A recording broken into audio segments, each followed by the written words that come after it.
السلام علیکم ناظرین، آپ کو معلوم ہے کہ علم ریاضی دنیا میں بڑی ہی اہمیت رکھتا ہے۔ اس کے ساتھ ساتھ آج کل بھی لوگوں کو بڑا شوق ہے زیادہ شادیاں کرنے کا، اور ماضی کے بادشاہوں اور شہنشاہوں کے بارے میں مشہور تھا کہ وہ بڑے بڑے حرم رکھتے تھے جس میں بہت ساری بیویاں کنیزیں ہوا کرتی تھی۔ لیکن آج آپ کو بڑی ایک حیرت انگیز بات بتاتا ہوں کہ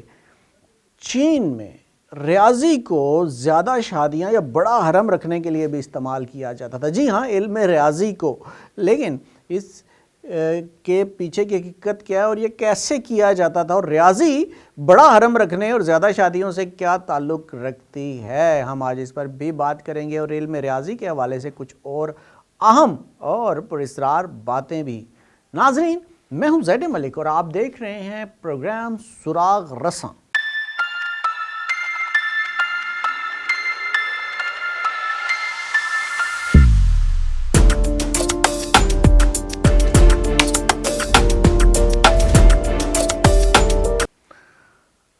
وقت کو ماپنا ہو یا سمندروں میں جہاز رانی کے لیے راستے تلاش کرنا، قدیم تہذیبوں میں ان سب کا انحصار ریاضی پر ہی تھا۔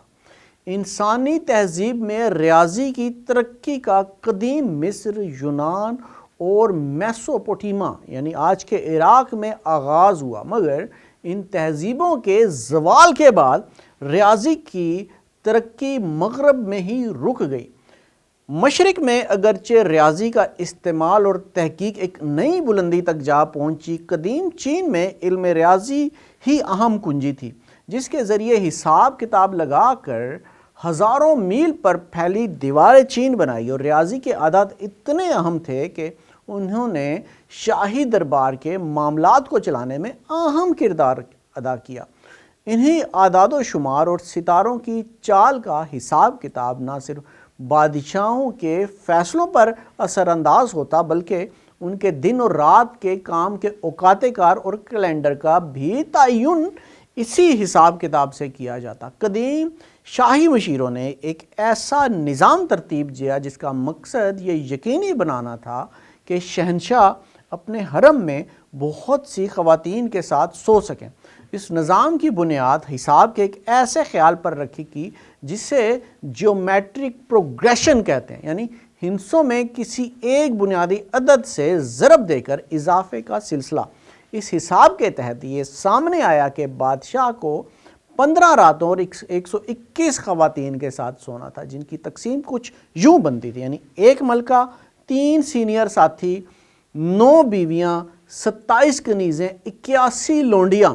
اس حساب سے خواتین کا ہر گروپ پچھلے گروپ سے 3 گنا بڑا بنتا تھا، لہٰذا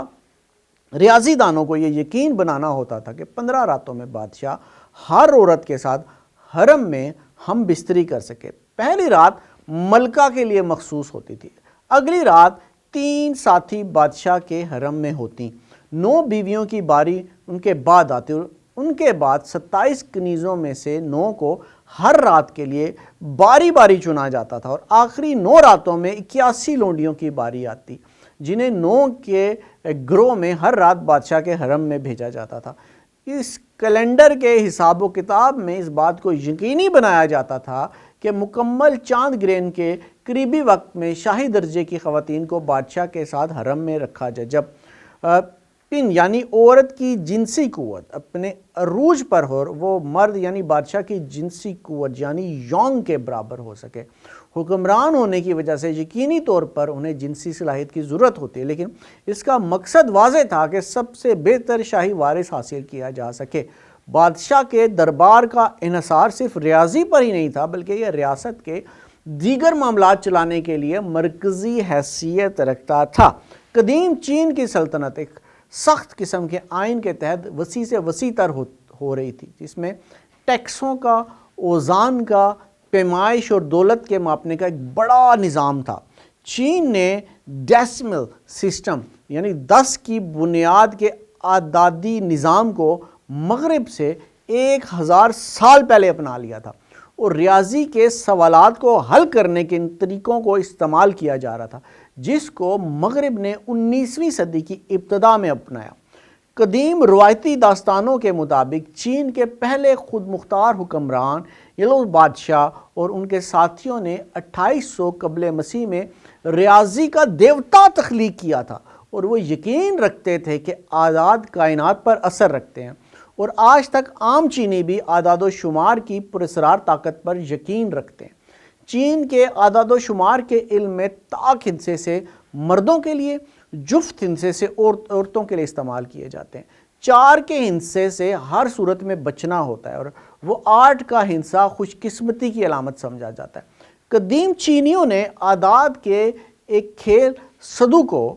کا اپنا ورژن تیار کر رکھا ہے، جس میں وہ اعداد کو خاص ترتیب میں استعمال کرتے تھے۔ 6 صدی عیسوی میں علم فلکیات میں ستاروں کی چال دیکھنے کے لیے چینی ریس